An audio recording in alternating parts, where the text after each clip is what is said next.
आपल्या सर्वांना माझा नमस्कार.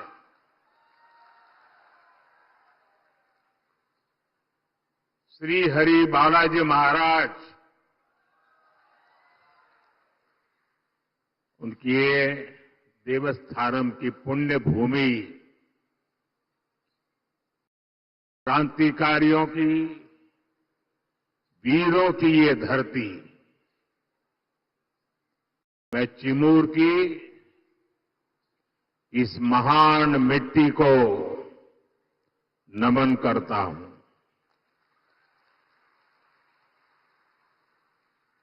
इस भूमि के गोंड सरदार वीर बाबूराव पुल्लेसूर शेळमाके को मैं नमन करता हूं. साथियों,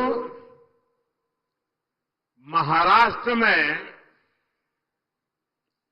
चुनाव के क्या नतीजे आने वाले हैं, आप लोगों ने आज ही दिखा दिया है.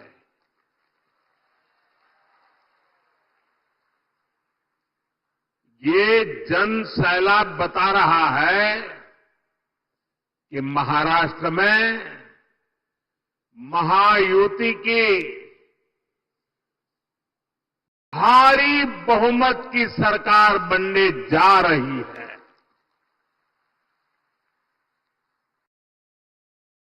चिमूर की जनता ने और पूरे महाराष्ट्र ने ठान लिया है, भाजपा महायुती आहे तर गती आहे, महाराष्ट्राची प्रगती आहे.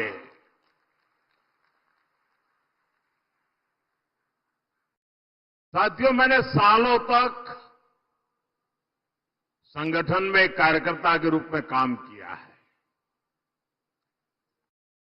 और इस प्रकार का कार्यक्रम ऑर्गेनाइज करने में लोहे के चने चबाने पड़ते हैं, इसका मुझे पूरा अंदाज है. और उसमें भी 12-1 बजे ऐसा कार्यक्रम करना, मैं गुजरात में तो नहीं कर सकता था.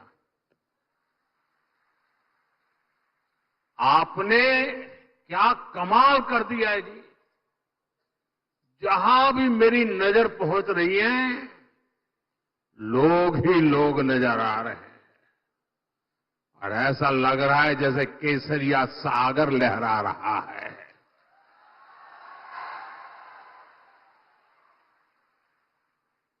साथियों, मैं आज महाराष्ट्र भाजपा को भी बधाई दूंगा, जिसने बहुत ही शानदार संकल्प पत्र जारी किया है. ये संकल्प पत्र में लाड़की बहनों के लिए, हमारे किसान भाई बहनों के लिए, देश की युवा शक्ति के लिए, महाराष्ट्र के विकास के लिए एक से बढ़कर एक शानदार संकल्प लिए गए. आई यूनिवर्सिटी की बात हो, वाटर ग्रिड प्रोजेक्ट हो, हर घर से पाइप से पानी हो, देहात में पक्का घर हो,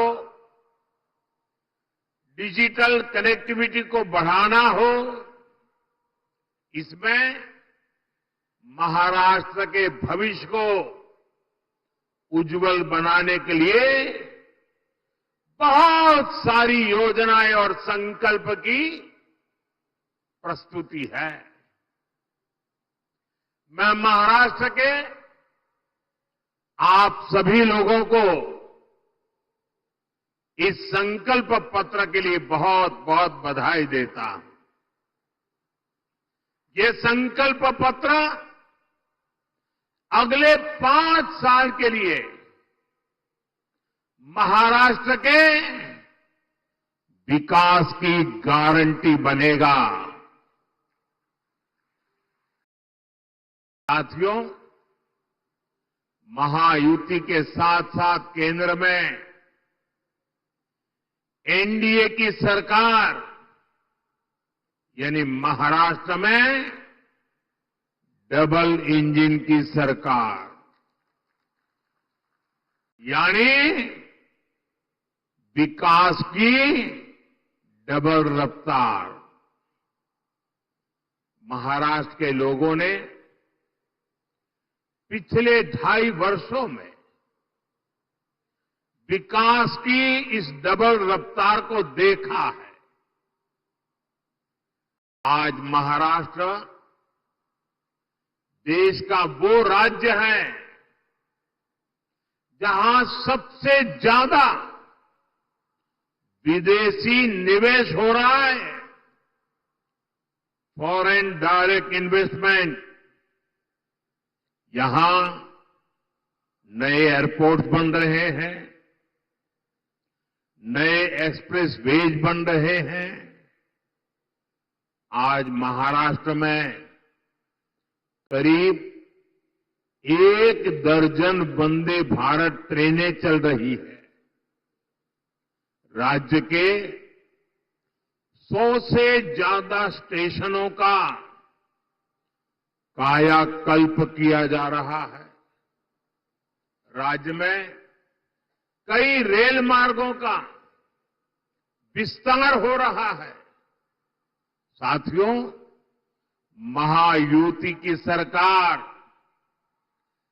की स्पीड से काम करती है और ये अगाड़ी वालों की जमात कैसे कामों को रोकते हैं, चंद्रपुर के लोगों से बेहतर ये बात और कौन जानेगा। यहां के लोग दशकों से रेल कनेक्टिविटी की मांग कर रहे थे, लेकिन कांग्रेस और अगाड़ी वालों ने कभी भी ये काम होने नहीं दिया। हमारी सरकार ने कांपा वरोरा रेलवे लाइन को मंजूरी दी। नागपुर से गढ़चिरौली रेलवे लाइन का काम भी अब बस पूरा होने की तैयारी में है। इससे किसको सुविधा मिलेगी? आपको ये सुविधा मिलेगी, आपका समय बचेगा, आपका पैसा बचेगा। भाइयों बहनों, महाराष्ट्र का तेज विकास ये अगाड़ी वालों के बस की बात नहीं है भाई।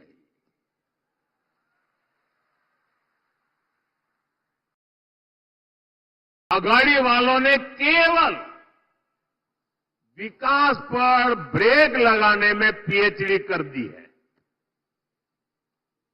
कामों को अटकाना, लटकाना और भटकाना, ये कांग्रेस वाले तो इसमें डबल पीएचडी है, एक्सपर्ट है। 2.5 साल में इन्होंने मेट्रो से लेकर वाढवण पोर्ट और समृद्धि महामार्ग तक हर विकास परियोजनाओं को रोकने का काम किया।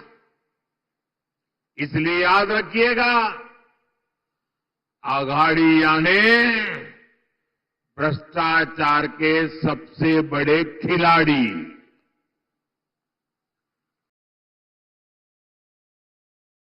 अघाड़िया ने खिलाड़ी आप इन्हें दोबारा लूट का लाइसेंस मिलने देंगे क्या? जरा पूरी ताकत से बताइए, मिलने देंगे क्या? लूट करने देंगे क्या? खजाना भरने देंगे क्या? साथियों, मैं आपसे पूछना चाहता हूं, जरा पूरी ताकत से जवाब दीजिए। आप महाराष्ट्र की प्रगति पर ब्रेक लगने देंगे क्या? साथियों, कांग्रेस और उसके साथी दल हिंसा और अलगाववाद पर राजनीतिक रोटियां सेकते हैं। अभी कुछ ही दिन पहले जम्मू कश्मीर की विधानसभा में क्या हुआ, पूरे देश ने देखा है। आपने भी टीवी में देखा होगा, अखबारों में पढ़ा होगा, सोशल मीडिया में आया होगा। ये हमारा जम्मू एंड कश्मीर दशकों तक अलगाववाद और आतंकवाद में जलता रहा।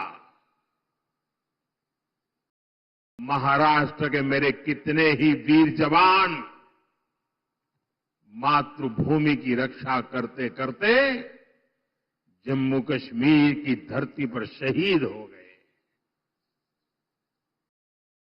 और ये हालत बनी कैसे? ये पाप पनपा कैसे? जिस कानून की आड़ में, जिस धारा की आड़ में ये सब हुआ,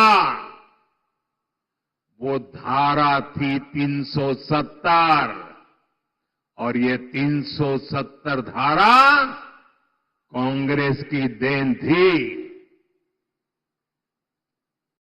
और जैसे ही हमने 370 को खत्म किया, कश्मीर को भारत और भारत के संविधान से पूरी तरह नाता जोड़ा। हमारे देश के बहुत लोगों को पता ही नहीं है, शायद आपके लिए भी बहुत सी जानकारी पहली बार होगी। बाबा साहब आंबेडकर ने जो संविधान बनाया, जो संविधान पूरे देश ने स्वीकार किया, लागू किया, लेकिन आपको जानकर के दुख होगा, इस संविधान की माला जपने वाले लोगों ने 7 दशक से भी ज्यादा समय जम्मू कश्मीर में बाबा साहब आंबेडकर के दिए हुए संविधान को लागू नहीं किया था। 7 दशक तक देश आजाद होने के बाद जब तक मोदी नहीं आया, तब तक इस देश में 2 संविधान चलते थे। एक संविधान जो बाबा साहब आंबेडकर ने दिया, जिसका पालन हम सब लोग करते थे, और दूसरा विधान जम्मू कश्मीर था। जम्मू कश्मीर का हाईकोर्ट का जज शपथ लेता था, भारत के संविधान के नाम पर नहीं। जम्मू कश्मीर का मुख्यमंत्री शपथ लेता था, भारत के संविधान के नाम पर नहीं। और 370 की ऐसी दीवार थी जो बाबा साहब के संविधान को जम्मू कश्मीर में घुसने नहीं देती थी। ये मोदी को आपने आशीर्वाद दिया और 370 को हमेशा हमेशा के लिए हमने जमीन में गाड़ दिया दोस्तों।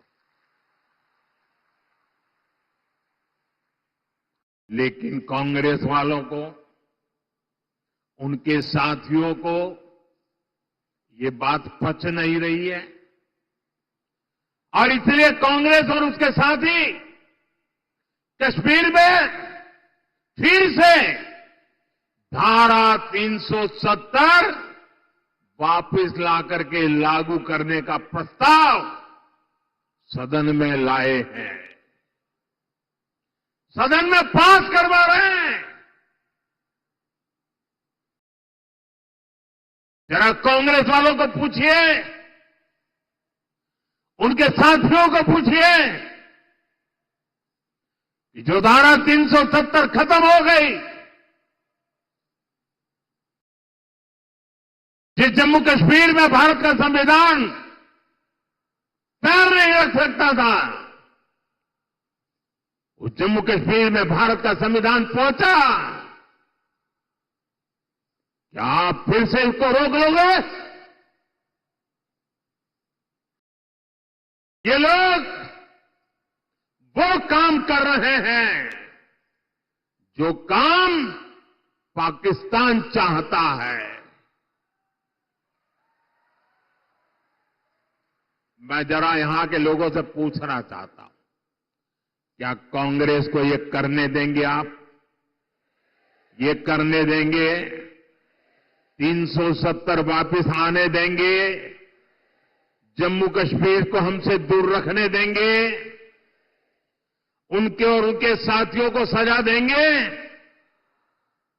साथियों, हमारे चंद्रपुर के इस क्षेत्र ने भी दशकों तक नक्सलवाद की आग को झेला है। इस क्षेत्र ने क्या कुछ नहीं सहा। नक्सलवाद के कुचक्र में कितने ही युवाओं का जीवन बर्बाद हो गया। हिंसा का खूनी खेल चलता रहा। औद्योगिक संभावनाओं ने यहां दम तोड़ दिया। कांग्रेस उसके साथियों ने आपको सिर्फ और सिर्फ खूनी खेल दिए हैं। हमारी सरकार है जिसने नक्सलवाद पर लगाम लगाई है। आज ये पूरा क्षेत्र खुल करके सांस ले पा रहा है। अब चिमूर और गढ़चिरौली के क्षेत्र में नए अवसर बन रहे हैं।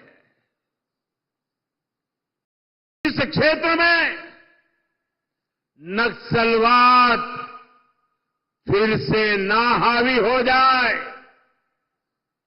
इसके लिए आपको कांग्रेस और उसके साथियों को यहां फटकने भी नहीं देना है। मेरी बात मानोगे ना? जरा जोर से बताइए, मानोगे ना?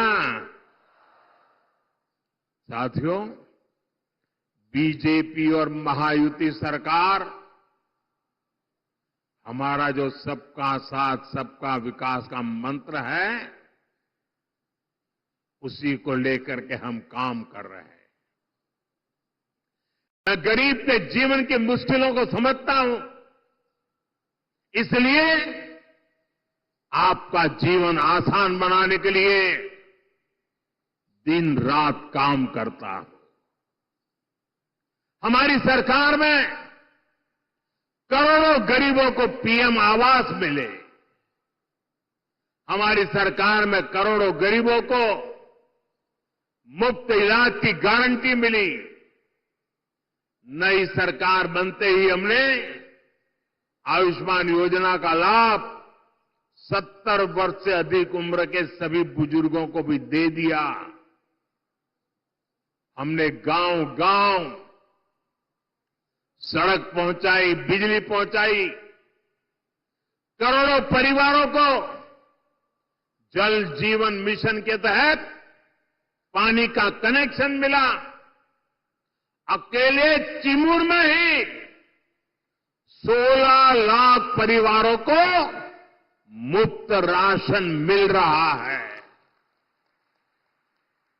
ताकि गरीब के घर का चूल्हा जलता रहे। गरीब कल्याण की योजनाओं का सबसे ज्यादा लाभ हमारे वंचित समाज को हुआ है। दलित हो, पीड़ित हो, शोषित हो, आदिवासी हो, ओबीसी हो, उनको मिला।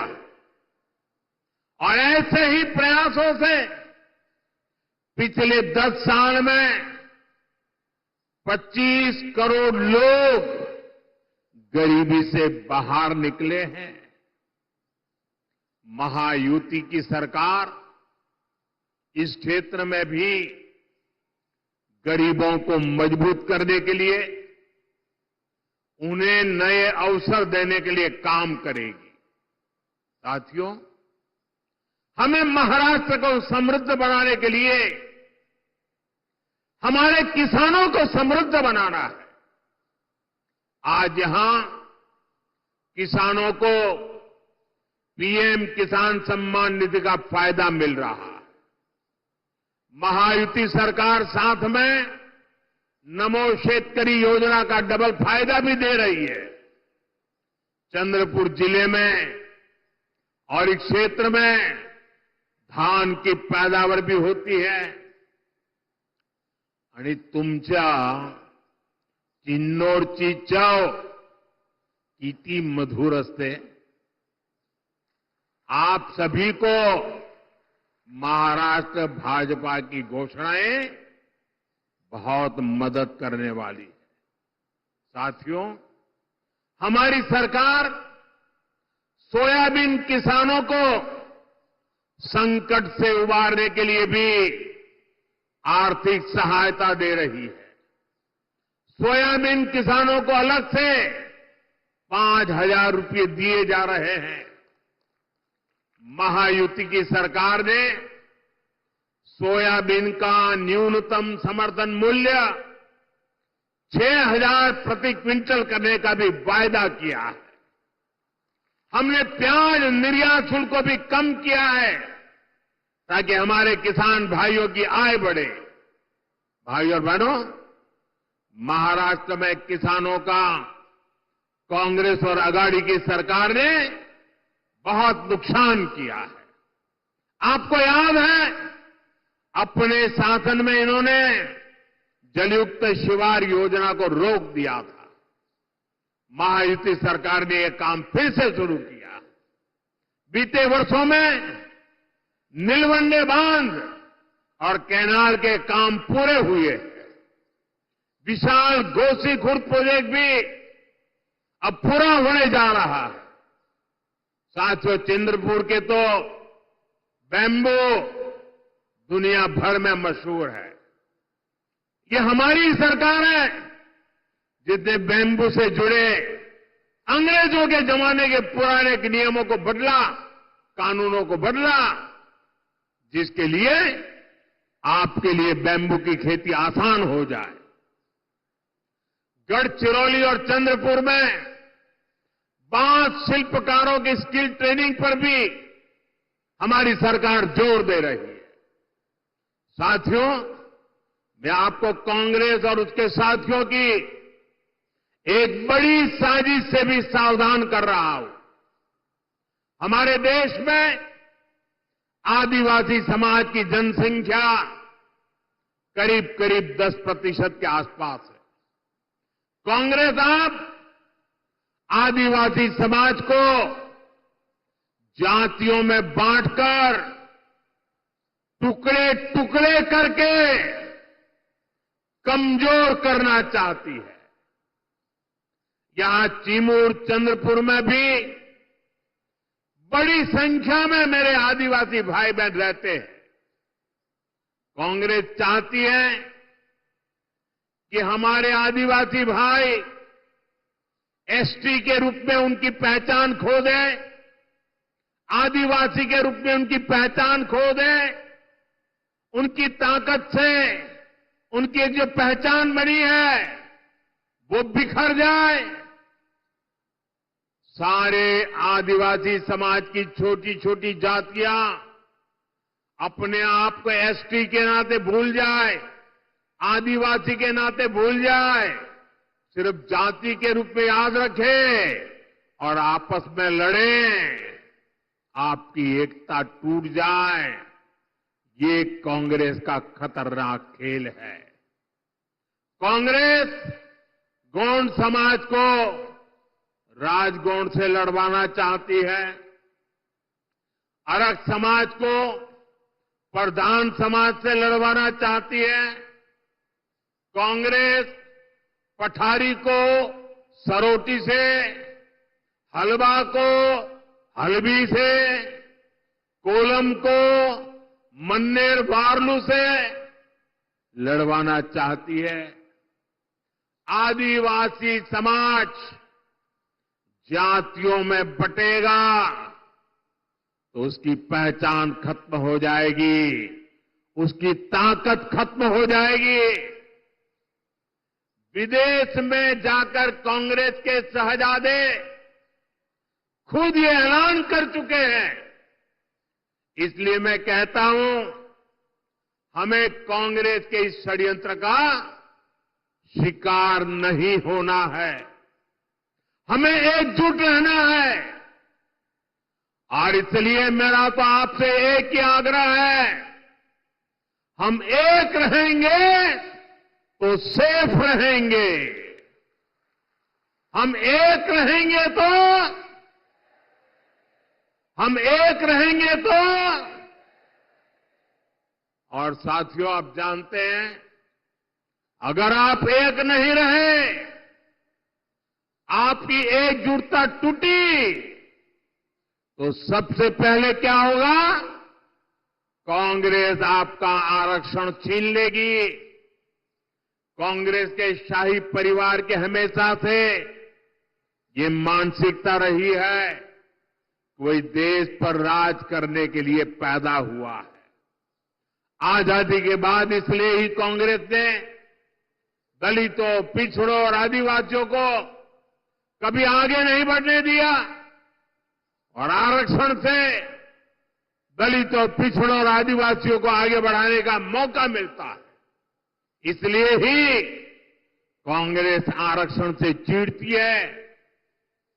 80 के दशक में तो कांग्रेस ने, जब राजीव गांधी नेतृत्व करते थे, चुनाव का समय, चुनाव चल रहे थे और उनकी हिम्मत देखिए, बाकायदा उन्होंने अखबारों में एडवर्टाइजमेंट दी थी, पोस्टर जारी किए थे और दलितों, पिछड़ों और आदिवासियों को मिलने वाले विशेष अधिकार पर सवाल उठा दिया था।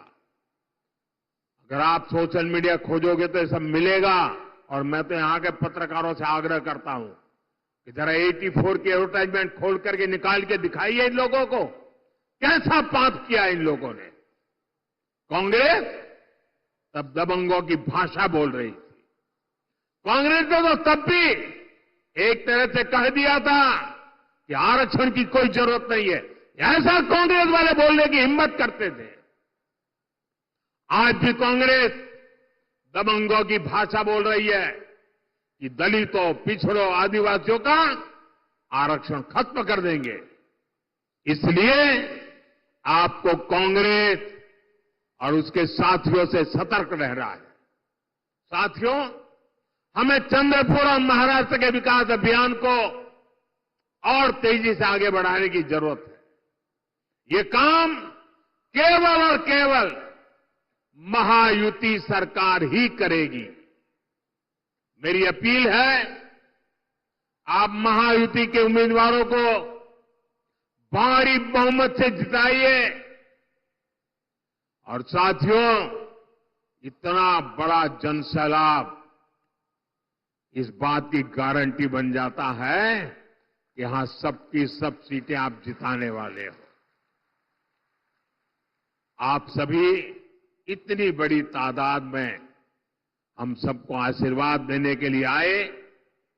मैं फिर से एक बार आप सभी का हृदय से बहुत बहुत धन्यवाद करता हूं। पूरी ताकत से मेरे साथ बोलिए भारत माता की। दोनों हाथ ऊपर करके पूरी ताकत से बोलिए भारत माता की, भारत माता की, भारत माता की, भारत माता की। बहुत बहुत धन्यवाद।